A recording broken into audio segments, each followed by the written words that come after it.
तो आज एक तरफ जहां पर प्रधानमंत्री मोदी मेरठ से चुनावी शंखनाद करने जा रहे हैं, यहां पर एनडीए का कुनबा जुटने वाला है, तो दूसरी तरफ दिल्ली के रामलीला मैदान में इंडिया अलायंस का शक्ति प्रदर्शन है, जहां एक ही मंच पर विपक्षी एकता का संदेश दिया जाएगा। ये तमाम तस्वीरें आप देख रहे हैं। आज से मेरठ से प्रधानमंत्री नरेंद्र मोदी चुनावी प्रचार का शंखनाद करते हुए नजर आएंगे। तो आज सभी 26 विपक्षी पार्टियों के नेता रामलीला मैदान में एक मंच साझा करते हुए नजर आएंगे। खबर यह भी कि यहां अरविंद केजरीवाल की पत्नी सुनीता केजरीवाल भी पहुंचेंगी।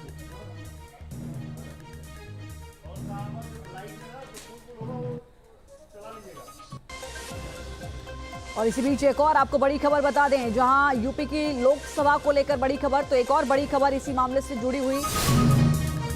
यूपी में लोकसभा चुनाव लड़ेगी ओवैसी की पार्टी, ये बड़ी खबर सामने आ रही है। ओवैसी और पल्लवी पटेल की पार्टी साथ चुनाव लड़ेगी। एआईएमआईएम और अपना दल के बीच इसको लेकर गठबंधन भी हो चुका है। तो ये बड़ी जानकारी लोकसभा चुनाव 2024 से जुड़ी हुई। लगातार जिस तरीके से तमाम पार्टियां कोई किसी के साथ आ रहा है, तो कोई इस वक्त साथ छोड़कर जा रहा है। कमोवेश ऐसा ही कुछ देखने को मिल रहा है, जहां पर एआईएमआईएम और अपना दल के बीच गठबंधन हुआ।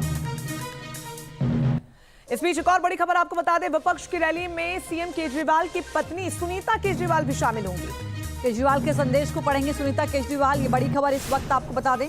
रामलीला मैदान में विपक्षी एकता का संदेश भी दिया जाएगा और यहां से केंद्र की सरकार के खिलाफ मोर्चा भी खोला जाएगा। और यहीं पर केजरीवाल की पत्नी सुनीता केजरीवाल पहुंचेंगी और केजरीवाल का संदेश भी पढ़ेंगी।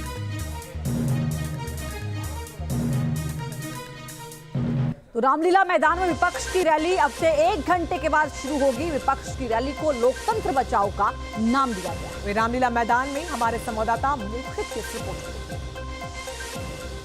दिल्ली के रामलीला मैदान में लोकतंत्र बचाओ रैली जो है वो निकाली जा रही है इंडिया अलायंस के द्वारा। और इस रैली में कैसी तस्वीर है ये दिखाते चलते हैं। बेशक अरविंद केजरीवाल यहाँ इस इंडिया अलायंस के पार्टनर होने के बावजूद, लेकिन उनकी गिरफ्तारी हो गई है तो वो यहाँ नहीं होंगे। लेकिन पोस्टरों से अटा पड़ा है अरविंद केजरीवाल का जो तस्वीर है वो जेल में दिखाते हुए यहाँ पर तमाम पोस्टर्स लगाए गए हैं। आप देखेंगे तो बड़े बड़े जो तस्वीरें हैं अरविंद केजरीवाल की वो यहाँ पर लगाई गई हैं, जिनमें अरविंद केजरीवाल सलाखों के पीछे नज़र आ रहे हैं। और आम आदमी पार्टी का आरोप ये है कि अरविंद केजरीवाल की गिरफ्तारी गैरकानूनी तरीके से की गई, बिना सबूतों के की गई। और इसी को लेकर समूचा विपक्ष जो है वो इकट्ठा हुआ है। लोगों का जुटना शुरू हो गया है। लेकिन जो पोस्टर्स की हम बात कर रहे हैं वहाँ पर आपको सोनिया गांधी और राहुल गांधी, तमाम बड़े नेता जो कांग्रेस के हैं, उनके भी इंडिया अलायंस के पोस्टर के साथ जो है वो तस्वीरें यहाँ पर नज़र आएंगी, जहाँ पर तमाम ये आला नेता नज़र आ रहे हैं। दूसरी तरफ अगर हम आपको मंच की तस्वीर दिखाने की कोशिश करें तो आपको पता लगेगा कि जो एक बैकग्राउंड है उसमें सिर्फ इंडिया लिखा है। इंडिया और लोकतंत्र बचाओ महारैली जो है वो यहाँ पर लिखा गया है। वीडियो जर्नलिस्ट संजय शर्मा के साथ मोहित बख्शी, न्यूज़ नेशन, दिल्ली। बीच बड़ी खबर आपको बता दें, मेरठ में रैली से पहले प्रधानमंत्री मोदी का एक्स पर पोस्ट। बीजेपी सरकार ने देशवासियों की आकांक्षाओं को नई उड़ान दी है। प्रधानमंत्री ने एक्स पर ये पोस्ट किया। जनता ने फिर बीजेपी एनडीए के साथ जाने का मन बनाया है। प्रधानमंत्री नरेंद्र मोदी की ओर से लिखा गया, मेरठ में आज जनता से आशीर्वाद लेने का सौभाग्य मिलेगा। चुनावी प्रचार को धार देने के लिए प्रधानमंत्री नरेंद्र मोदी अपने चुनावी प्रचार का शंखनाद मेरठ से कर रहे हैं। इसी बीच चुनावी रैली से पहले उन्होंने एक्स पर जो पोस्ट किया वो भी हम आपको दिखा रहे हैं, जहां पर वो कह रहे हैं कि जनता ने फिर बीजेपी एनडीए के साथ जाने का मन बनाया।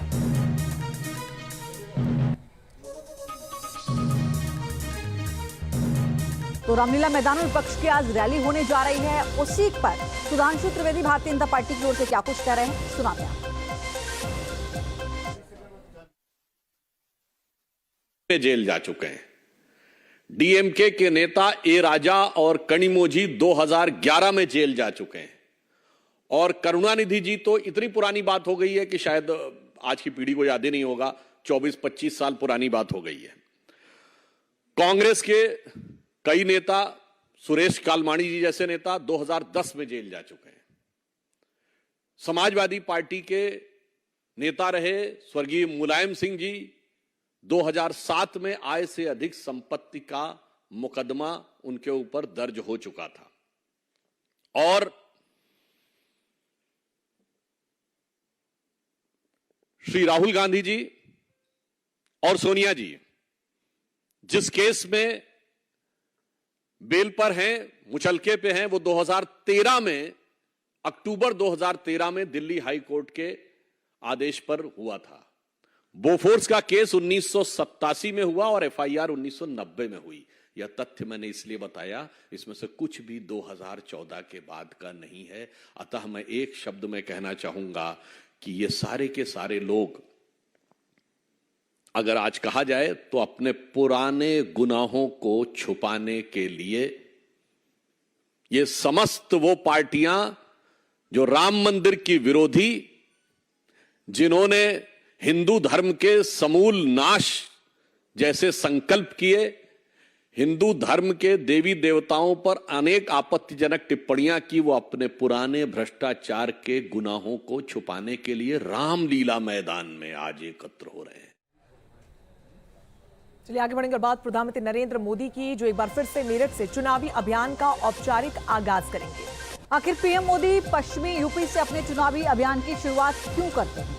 पश्चिमी यूपी का सियासी समीकरण क्या है? 400 पार के मिशन के लिए पश्चिम उत्तर प्रदेश बीजेपी के लिए कितना जरूरी है, रिपोर्ट में जानिए।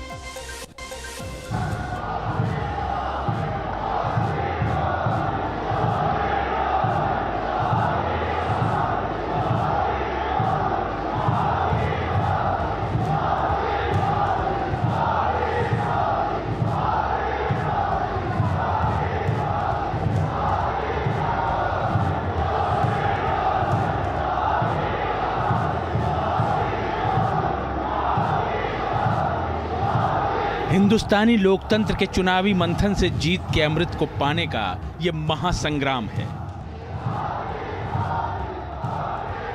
मिशन सिर्फ जीत की हैट्रिक नहीं है, 400 पार के सपने को साकार करने के लिए समीकरणों का संयोग भी जुटाना है। 2024 के सपने को साकार करने के लिए एक बार फिर सियासी प्रयोग की भूमि बनी है मेरठ। पहले 2014, फिर 2019 और अब 2024, तीनों चुनावों में पीएम मोदी के चुनाव अभियान की एक बात कॉमन है, वो है मेरठ से इसकी शुरुआत। इस साल अयोध्या में प्रभु राम का अलौकिक मंदिर का वादा पूरा हुआ है। इसे संयोग ही कहेंगे कि मेरठ से इस बार बीजेपी के उम्मीदवार वो किरदार हैं जिनकी पहचान रामायण सीरियल में भगवान राम की भूमिका के लिए होती है। अरुण गोविल के लिए जनता का आशीर्वाद मांगकर पीएम मोदी 2024 के सियासी अभियान का आगाज करेंगे। पश्चिमी उत्तर प्रदेश की सियासत का केंद्र है मेरठ।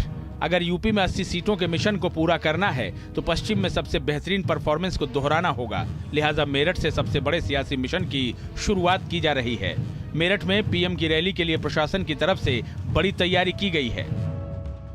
2014 हो, 2019 हो या अब 2024, प्रधानमंत्री नरेंद्र मोदी ने अपने लोकसभा चुनाव की तैयारी हमेशा मेरठ से की है और पहली रैली जो देश में की है उसका आगाज मेरठ से ही किया है। इस बार 2024 के इलेक्शन की जो तैयारी है उसकी पहली रैली यहाँ आलू अनुसंधान केंद्र सरदार वल्लभ भाई पटेल कृषि विश्वविद्यालय में होने वाली है। मंच तैयार हो रहा है और अंतिम चरणों में इसे दिया जा रहा है। पीछे बैनर लगने बाकी हैं, सारी तैयारी हो रही है और अभी यहाँ एडीजी जो सुरक्षा हैं रघुवीर लाल, उन्होंने सारी फोर्स को दिशा निर्देश दिए हैं। 2019 में एनडीए गठबंधन को 16 सीटों पर हार मिली थी। इनमें 7 सीटें पश्चिमी उत्तर प्रदेश की थीं। इस बार बीजेपी को 2019 में हुए नुकसान की भरपाई करनी है। पश्चिमी उत्तर प्रदेश पार्टी के लिए शुरू से अहम रहा है। जानकारों का मानना है कि पश्चिम में शुरुआती बढ़त के जरिए बीजेपी पूरे उत्तर प्रदेश में जीत की मजबूत बुनियाद रखती रही है। चुनाव की कैंपेन शुरू करते हैं प्रधानमंत्री तो पश्चिमी उत्तर प्रदेश से करते हैं। उसका एक कारण ये है कि उत्तर प्रदेश में 7 चरणों में चुनाव होता है। 2014 में भी हुआ था, 2019 में भी हुआ था। तो पहले, दूसरे, तीसरे चरण के जो चुनाव हैं वो पश्चिमी उत्तर प्रदेश के इलाके के होते हैं। इस बार 8 सीटें हैं फर्स्ट सेकंड फेज में और थर्ड फेज में 10 सीटें हैं। तो ये करीब 26 सीटें हैं। इन 26 सीटों का फर्स्ट फेज में चुनाव है। तो जाहिर है कि पहली रैली उसी इलाके में होगा जहां पहले मतदान होना है। वैसे 2024 का सियासी समीकरण 2019 से एकदम जुदा है। इस बार बीजेपी के साथ जाटलैंड के युवा तुर्क जयंत चौधरी हैं। 15 साल बाद ये पहली रैली होगी जिसमें आरएलडी मुखिया चौधरी जयंत सिंह बीजेपी के साथ मंच साझा करेंगे। माना जा रहा है कि इसकी वजह से बीजेपी के पक्ष में पश्चिमी उत्तर प्रदेश की प्रभावशाली जाट बिरादरी ज्यादा एकजुट होगी। आरएलडी बीजेपी के साथ है, जो पश्चिमी उत्तर प्रदेश में इसका इन्फ्लुएंस है। किसान आंदोलन की धार और तेवर आरएलडी जिस दिन बीजेपी के साथ आ गई उस दिन से कमज़ोर पड़ गया, क्योंकि जो अपोजिशन का पूरा नैरेटिव था उसका पॉलिटिकल प्लेटफॉर्म पश्चिम में वो आरएलडी ही थी। जब आरएलडी न्यूट्रल हो गई, बीजेपी के पक्ष में खड़ी हो गई, तो वहाँ जाट समाज और किसान समाज दोनों, और फिर चौधरी चरण सिंह जी को भारत रत्न देने के बाद एक ऐसी परिस्थिति बनी कि बीजेपी के फेवर में माहौल ठीक हो गया। 2019 में यूपी में एनडीए को 64 सीटों पर जीत हासिल हुई थी। बीजेपी को 62 सीटें मिली थी। बीजेपी का वोट शेयर 42.3% से बढ़कर 49.6% हो गया था, लेकिन 2014 के मुकाबले एनडीए को 9 सीटें कम मिली थी।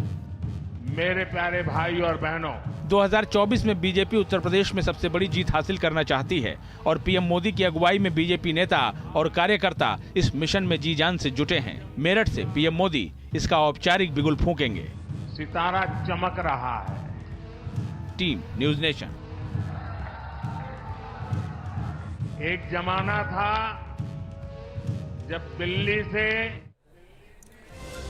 ज्यादा जानकारी के साथ मेरठ से सहयोगी अभिषेक शर्मा हमारे साथ जुड़ेंगे, जो रैली को लेकर ज्यादा जानकारी देंगे, और दिल्ली से संवाददाता मोहित बख्शी। सबसे पहले मोहित बख्शी, मैं आपका रुख करना चाहूंगे। आज दिल्ली का रामलीला मैदान हॉटस्पॉट बनेगा, क्योंकि विपक्ष के जो गठबंधन की तमाम पार्टियां वो एक साथ आएंगे, दिग्गज देखने को मिलेंगे। क्या कुछ तस्वीरें वहां से देखने को मिल रही फिलहाल?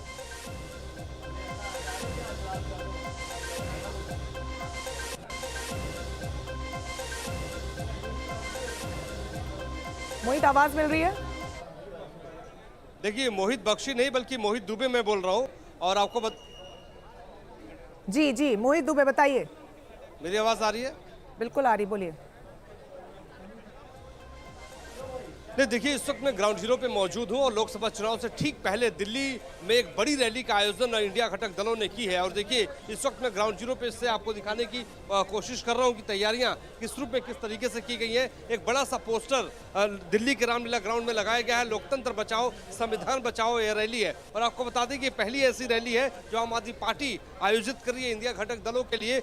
28 दलों के नेता इस रैली में शामिल होंगे और यहाँ से देखिए जो है ये अलगार करेंगे लोकसभा चुनाव को लेकर कि किस तरीके से केंद्र सरकार को घेरना है। और आपको बता दें कि अरविंद की ये पहली ऐसी रैली होगी इंडिया घटक दलों की जिसमें अरविंद केजरीवाल शामिल नहीं होंगे, बल्कि अरविंद केजरीवाल की पत्नी सुनीता केजरीवाल शामिल होंगी। अरविंद केजरीवाल का संदेश पढ़ेंगी और यहाँ पर अरविंद केजरीवाल की जो तस्वीर लगाई गई है वो सलाखों के पीछे की लगाई गई है। और इस वक्त जो अरविंद केजरीवाल जेल में है, इस वजह से यहाँ पर उनके पोस्टर्स ज्यादा यहाँ पे दिखाई दे रहे हैं और एक बड़ा मुद्दा बनाने की कोशिश यहाँ पर की जा रही है। देखिए, सबकी नजर राहुल गांधी, मल्लिकार्जुन खड़गे और सोनिया गांधी के ऊपर होगी कि इस मंच से वो क्या बोलते हैं, क्योंकि ऐतिहासिक ये मंच है। तमाम क्रांति जो है इसी मंच से लिखी गई है। जय जवान जय किसान के नारे की बात हो, अन्ना आंदोलन की बात हो, और इसी मंच से अन्ना आंदोलन ने एक बड़ी रैली का आयोजन किया था और कांग्रेस को हिला कर रख दिया था। लेकिन आज आम आदमी पार्टी के साथ कांग्रेस फिर से कदमताल करते हुए यहाँ पर नजर आ रही है। चलिए मोहित, हमारे साथ रहिए, आपसे भी अपडेट आगे हम लेंगे। अभिषेक शर्मा मेरठ से इस वक्त हमारे साथ जुड़े हैं। अभिषेक, मेरठ बेहद महत्वपूर्ण जगह हो जाती है जब प्रधानमंत्री नरेंद्र मोदी की रैली की बात होती है। हमेशा पूर्वांचल से ही जो है पश्चिमी यूपी से ही शुरुआत की जाती है चुनाव अभियान की, और मेरठ जो कि अरुण गोविल को यहां से प्रत्याशी बनाया गया है, उनके निर्वाचन क्षेत्र को चुनना, यहां से बड़ा संदेश पहला क्या दे सकती है बीजेपी इस रैली के जरिए? देखिए, सीधी सी बात है, जो यहाँ से संदेश दिया जाएगा आरएलडी और बीजेपी का गठबंधन होना, वो जब जयंत चौधरी का हाथ पकड़ के उठाएंगे मंच से। जिस जगह ये रैली रखी गई है वो मुजफ्फरनगर और मेरठ के बीच का जाटलैंड का वो हिस्सा है जहां पिछले 2019 के लोकसभा चुनाव में बीजेपी को कड़ी चुनौती मिली थी। मेरठ की सीट जीती जरूर थी लेकिन 4400 वोटों से जीती थी। मुजफ्फरनगर की सीट चौधरी अजीत सिंह जो चरण सिंह के बेटे हैं और जयंत के पिता थे, वो हारे थे लेकिन 5000 से। संजीव बालियान जीते जरूर लेकिन सख्त चुनौती के बाद। सहारनपुर हार गई थी बीजेपी, बिजनौर हार गई थी, अमरोहा हार गई थी, मुरादाबाद हार गई थी, संभल हार गई थी। तो ये सख्त चुनौती, सहारनपुर हार गई थी। तो ये सख्त चुनौती पश्चिमी उत्तर प्रदेश के पहले दूसरे चरण से 2019 में मिली। तो पहली चुनौती पार की है आरएलडी को अपने साथ लेकर। अब जो संदेश दिया जाएगा वो विकास का दिया जाएगा। प्रधानमंत्री अपने 2019 से पूरी रैली होने वाली है। 2014 का चुनाव वो 2019 हो या फिर अब 2024, हर बार मेरठ से चुनावी शंखनाद करना अपने आप में बीजेपी के लिए फायदे का सौदा इस बार भी रहेगा क्या, ये देखने वाली बात होगी।